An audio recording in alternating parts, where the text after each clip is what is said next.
Bonjour à toutes et à tous, on reprend aujourd'hui la suite et la fin de notre correction du deuxième sujet du bac blanc. Suffit-il de suivre ses désirs pour être libre? Grâce au travail effectué dans les séances précédentes, nous avons pu parler de l'analyse du sujet, donc de toute la phase de préparation de ce devoir au brouillon, puis de la mise en place du problème dans l'introduction et des deux premières étapes du développement. Il nous reste donc à faire, pour la séance d'aujourd'hui, l'équivalent du grand 3, donc la dernière étape du développement, et la conclusion. La conclusion ne devrait guère faire de problème, parce qu'il s'agit au fond de récapituler tout ce qui a été acquis précédemment dans la dissertation, et en particulier dans le développement. On n'introduit rien de nouveau dans la conclusion. On ne fait que reprendre les enseignements principaux de tout ce qui a précédé. Ce n'est pas le lieu de la nouveauté. En soi, la conclusion ne représente pas un travail nouveau, elle fait le bilan de tout ce que l'on a vu. Il n'en va pas de même, en revanche, pour le grand 3, qui est une partie tout à fait stratégique du développement et particulièrement délicate à réaliser pour la plupart des candidats et des élèves. En effet, les idées directrices du grand 1 et du grand 2 nous étaient suggérées par le sujet lui-même et par son caractère fermé. Quand le sujet est suffit-il de suivre ses désirs pour être libre, alors s'impose naturellement à nous deux réponses possibles, le oui et le non, qui nous donnent les deux premières grandes parties de notre développement. Mais le sujet ne suggère pas aussi facilement un grand 3, et il est plus difficile de le trouver. C'est donc sur ce point que nous allons nous concentrer aujourd'hui. Comment fait-on pour fabriquer ce grand 3? Alors comme on sait depuis le début de ce corrigé placé dans l'hypothèse d'un plan qui était plutôt le plan dialectique, thèse, antithèse, synthèse, et pas ce plan plus progressif, plus simple, dans lequel il s'agirait d'arbitrer simplement entre le oui et le non, le plan que j'avais appelé certes mais donc. Comme on est donc dans le cadre du plan thèse, antithèse, synthèse, eh bien c'est cette fameuse synthèse qui ne doit pas être une sorte de compromis assez mou entre le grand 1 et le grand 2, un ni oui ni non, ou un peu oui mais un peu non aussi, et encore moins d'ailleurs un moment dans lequel on cède à un relativisme qui consisterait à dire bah chacun verra bien comme il veut, certains répondront oui, d'autres répondront non. De ce point de vue-là, il faut être très clair. Dans la très grande majorité des cas, lorsque vous en arrivez à ce cas de figure, donc lorsque vous êtes tenté de renvoyer chacun à sa petite opinion tout à fait personnelle, ça doit être pour vous le signe que quelque chose ne s'est pas bien passé en cours de route, que le travail n'a pas été fait tel qu'on s'y attendait. Précisément, l'objectif que vous devez atteindre lorsque vous faites une dissertation, c'est d'éviter de tomber dans ce genre de relativisme. C'est de régler le problème et non pas de le confier à d'autres en disant chacun le réglera comme il pourra. Non, on vous demande, à vous, d'être l'arbitre de ce problème et de ne pas esquiver la responsabilité qui vous appartient. Partez donc plutôt du principe qu'il faut toujours, ou presque toujours, réussir à pencher en faveur d'une solution. Soit vous réussissez à aller vers le oui, soit vous réussissez à aller vers le non. Et dans ce cas-là, on retrouvera plutôt le principe du plan certes, mais donc, qui se plaçait encore dans le cadre de ce match entre les deux réponses contradictoires et qui cherchait simplement à trouver un vainqueur entre les deux opposés.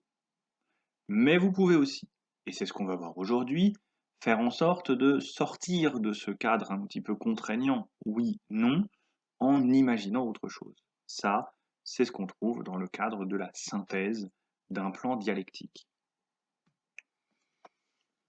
On va donc réserver pour des cas rarissimes, Et même on aura plutôt intérêt en terminale à partir du principe que ce genre de cas de figure ne devrait pas se rencontrer, les situations dans lesquelles on affirme que la question est proprement indécidable. Cela peut constituer une stratégie qui consisterait à expliquer pourquoi, en fin de compte, il ne peut pas y avoir de réponse à cette question-là, mais c'est une stratégie qui va sans doute être plutôt réservée à des pratiques de la philosophie qu'on rencontre après la terminale.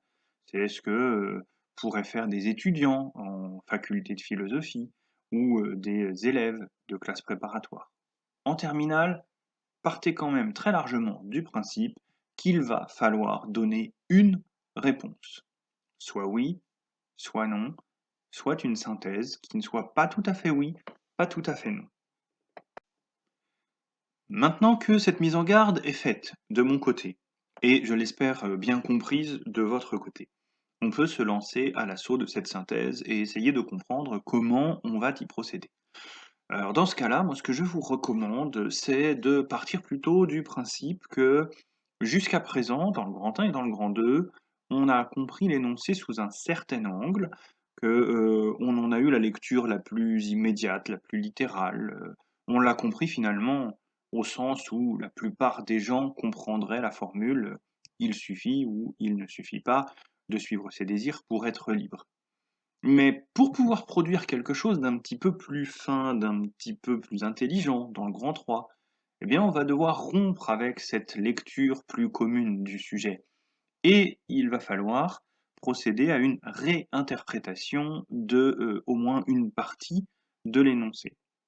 Alors, le plus efficace dans ce cas-là, c'est de considérer les différents morceaux de notre énoncé et de voir s'il n'y en a pas un dans le lot que l'on n'aurait pas un peu négligé ou que l'on se serait mis de côté volontairement depuis le début du développement.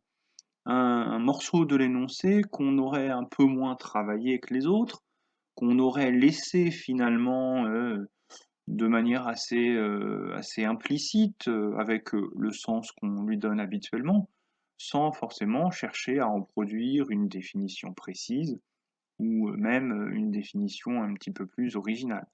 Vous voyez, si on fait ce travail-là, par exemple, avec l'idée de liberté, on pourrait se dire que jusqu'à présent, on a défini la notion de liberté, mais on l'a prise au sens le plus ordinaire du terme, et on va essayer de, trouver cette fois-ci un sens un petit peu plus philosophique, afin de faire mieux.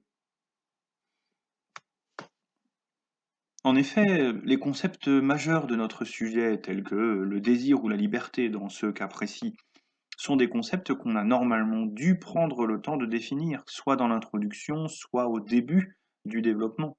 Et donc, il ne s'agit pas ici, quand on arrive au grand 3, d'en donner tout à coup une définition qu'on aurait omis de mentionner avant. Là, il s'agit plutôt d'une redéfinition. C'est une stratégie, et elle fonctionne même bien.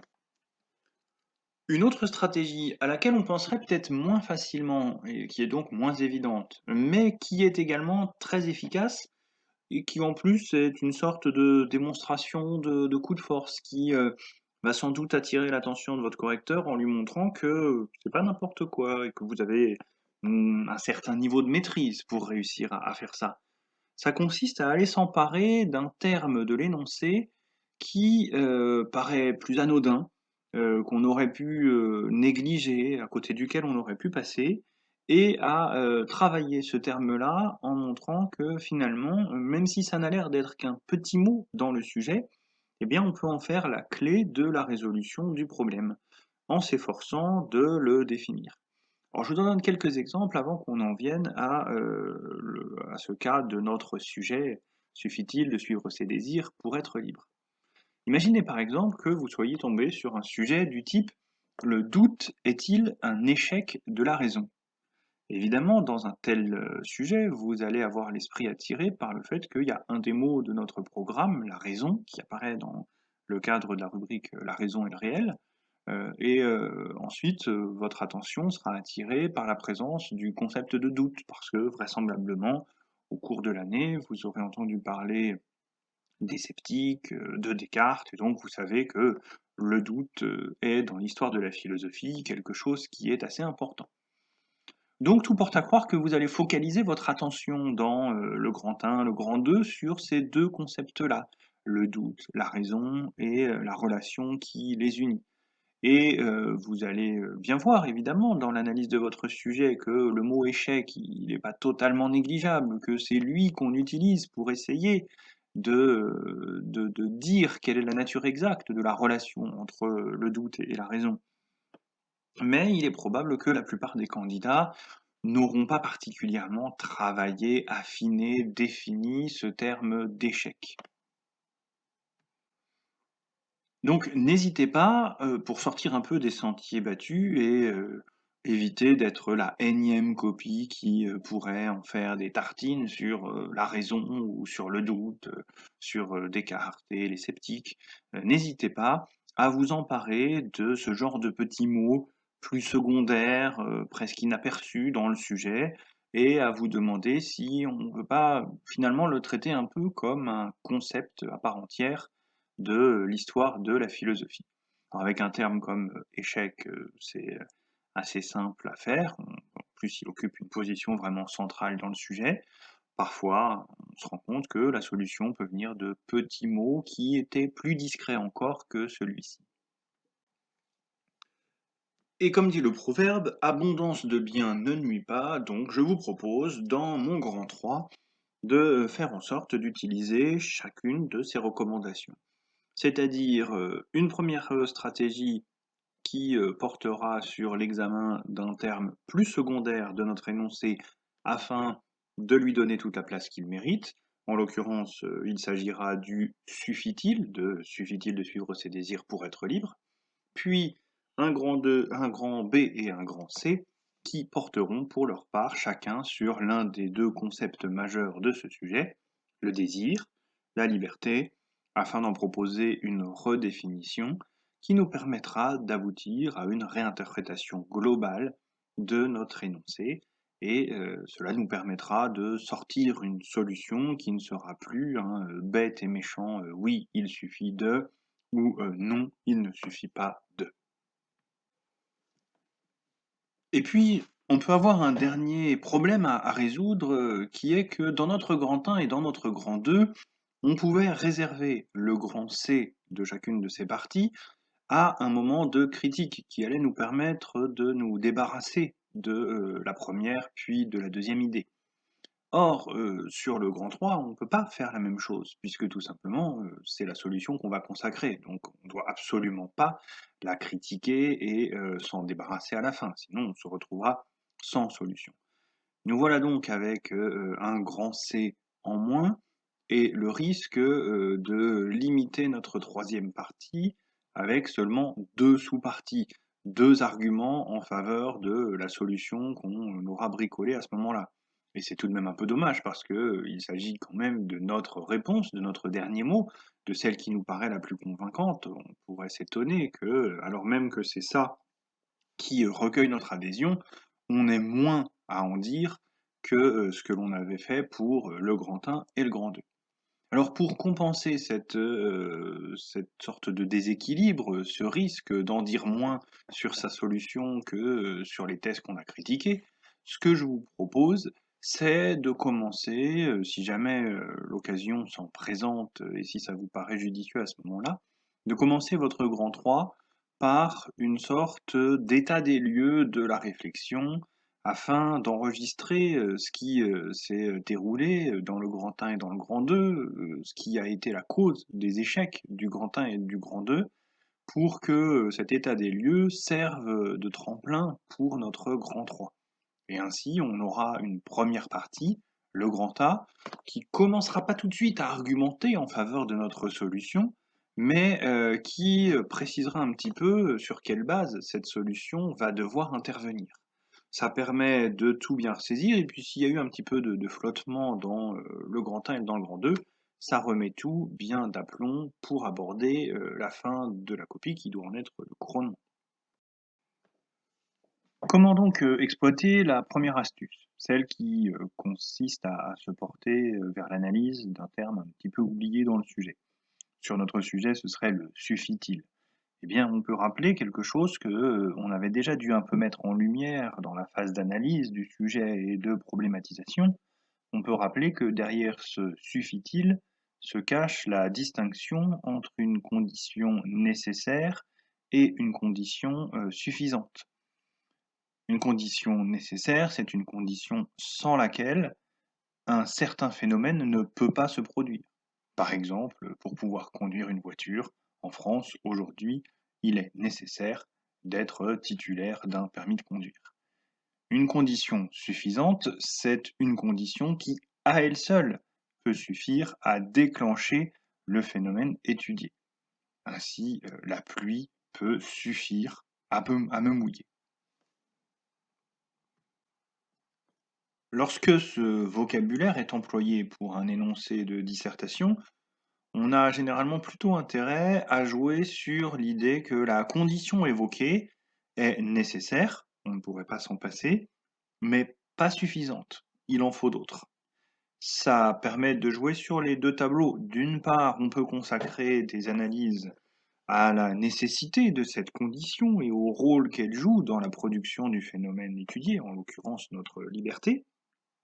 D'autre part, ça nous permet d'évoquer d'autres conditions qui, en plus de celle-ci, avec celle-ci, seraient requises pour que tout cela puisse fonctionner. Et là, dans notre sujet, par exemple, on montrera que, il ne suffit pas de suivre ses désirs, mais qu'il faut en outre satisfaire telle ou telle ou telle autre condition.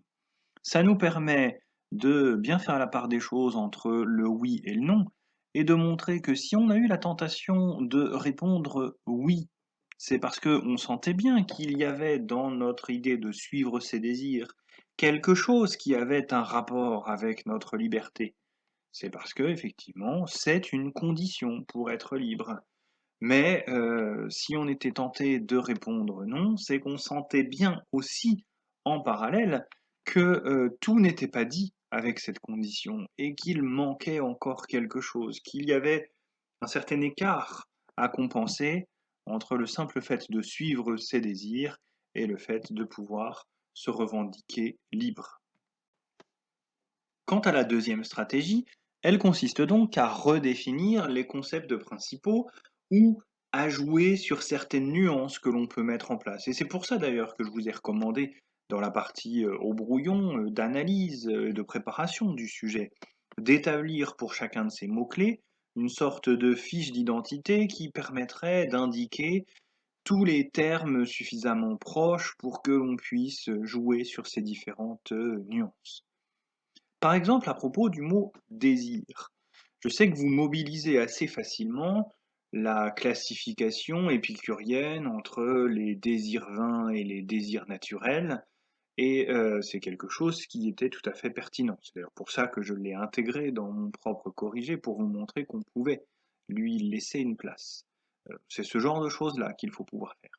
Alors comme moi j'ai utilisé cette référence plus tôt dans mon développement, je ne peux pas la réutiliser dans mon grand 3.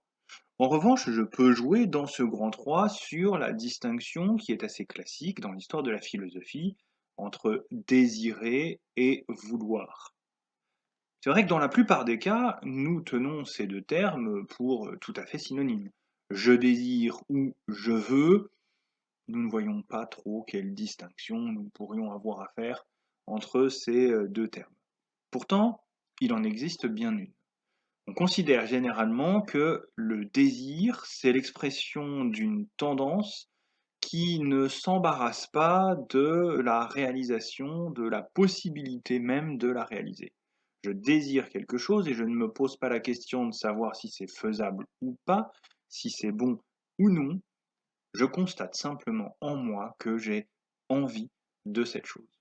Par exemple, je peux désirer, et on retrouvera ici les exemples des désirs vains de chez Épicure, je peux désirer ne jamais mourir. La peur de la mort peut me faire avoir ce désir sans que je m'inquiète le moins du monde à ce moment-là de savoir si c'est réaliste ou pas. Simplement, je ressens en moi ce désir de ne jamais avoir à disparaître. La volonté, pour sa part, est comme un désir qui serait passé à la moulinette de la raison. un désir qui aurait pris le temps de se demander s'il est bien raisonnable et si l'on peut logiquement trouver les moyens pour atteindre l'objectif que ce désir peut pointer.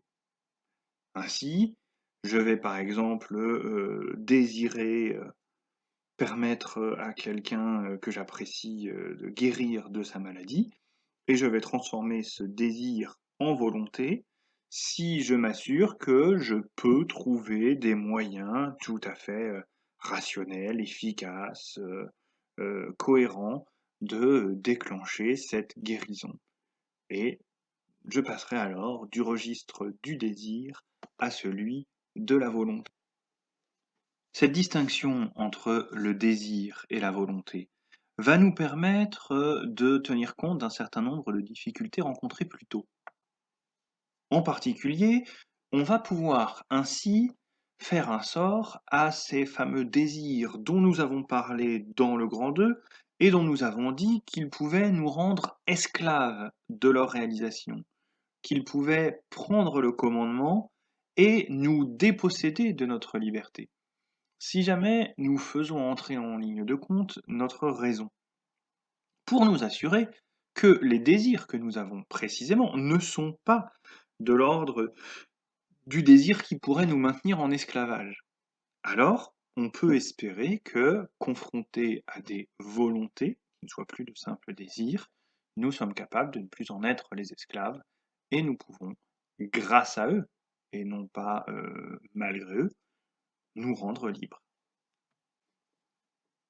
Donc ça, c'est un petit truc que je vous recommande si jamais vous êtes amené à faire encore des dissertations de philosophie ou, dans certaines classes préparatoires, des dissertations de culture générale et qu'il y ait question du désir. N'hésitez pas à mobiliser cette distinction entre désir et volonté. C'est généralement assez efficace. La même astuce va fonctionner sur le concept de liberté et nous allons pouvoir ainsi faire une petite variation qui nous ouvrira une porte afin de trouver une solution qui soit pas tout à fait celle du grand 1 et du grand 2. En l'occurrence, ce qui fonctionne assez bien souvent sur cette idée de liberté lorsqu'on la trouve dans un sujet de dissertation, c'est de montrer que la liberté est un état qui peut être présenté comme le résultat d'un processus. Et le processus au terme duquel on atteint cet état de liberté, on le nomme précisément libération, l'acheminement vers la liberté, la libération. Alors quand on fait cette espèce de petite fiche d'identité que je vous ai recommandée pour le concept de liberté, eh bien on peut, en cherchant un peu les mots de la même famille, faire en sorte de tomber sur ce terme de libération et se rendre compte que finalement, il peut se montrer très intéressant parce que lorsqu'on a l'impression que dans notre sujet, on nous parle de quelque chose qui n'est pas sans rapport avec la liberté, mais qui n'est pas non plus tout à fait la liberté, ça nous permet de le caractériser comme étant un moment de la libération. On va en avoir besoin, mais ce n'est pas suffisant. Et vous voyez que là, on peut très facilement, en plus, faire le lien avec notre histoire d'une condition qui serait nécessaire, mais pas suffisante. Allez, pour les courageux qui auraient tout bien suivi jusqu'à présent et qui verraient un peu mieux se dégager la piste que l'on va suivre, on reprend. Et puis pour ceux qui n'auraient pas tout suivi, bon, on va le dire plus explicitement encore, comme ça, même si ça reste un peu confus, ils verront les différentes pièces du puzzle se mettre en place sous leurs yeux. À partir de ce que je viens de dire sur l'idée de conditions suffisantes et nécessaires, sur la distinction entre désir et volonté, sur la nuance entre liberté et libération, vous avez peut-être déjà remarqué qu'on va s'acheminer vers la solution suivante.